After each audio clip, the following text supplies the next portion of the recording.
White first to move and block. Mate in 2 moves. Ganyan po siya.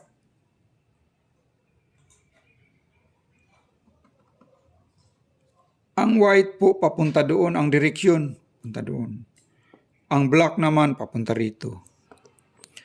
Ang pyesa ng black, mayroon siyang 5 pawn. Ito, 1, 2, 3, 4, 5. 5 pawn lang siya. Samantalang ang white ay mayroon siyang 1 pawn. Isang rook. Nandito yung queen. Dito yung king. Mate in 2 moves. Pag ganyan ang direksyon ng white, papunta doon. Ang black naman, papunta rito.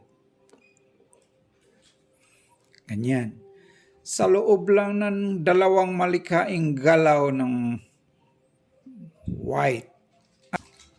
Sige nga, sino mag-try sa inyo dyan? Marami nga palang salamat sa mga lahat ng nag-like at saka nag-subscribe po. Marami talagang salamat sa inyo. Sa mga hindi naman pa po nag-subscribe po, paki-like na lang po at subscribe po. Para namang magtuloy-tuloy itong laro-laro natin. Isa lang po itong libangan po. Libang-libang lang tayo. Lingaw-lingaw lang po tayo ba? Ganyan po siya. White first to move and block. Mate in 2 moves. Kainin niya to, white. Ganun.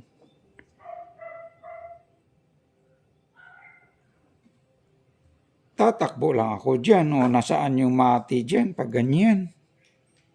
Saan yung mati? Wala po. Sige nga, kayo nga.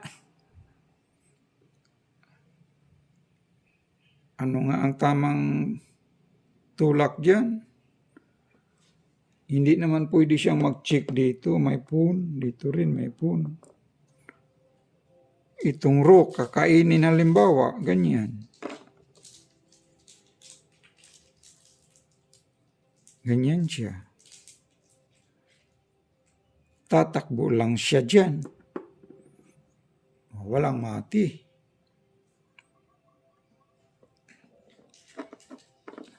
Sige nga.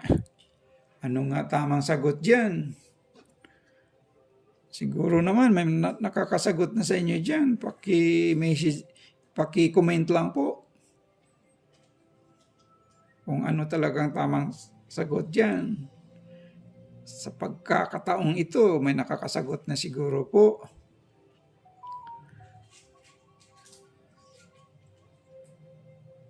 Hindi naman pwede siyang mag-check dito. May pawn nga.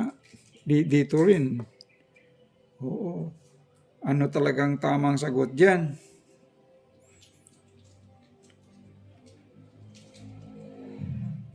Sige nga, sinong mag-volunteer sa inyo dyan? Ang tamang sagot talaga dyan, itong rook, pero hindi siya mag-check. Rook B4, that is the right move. Ganyan.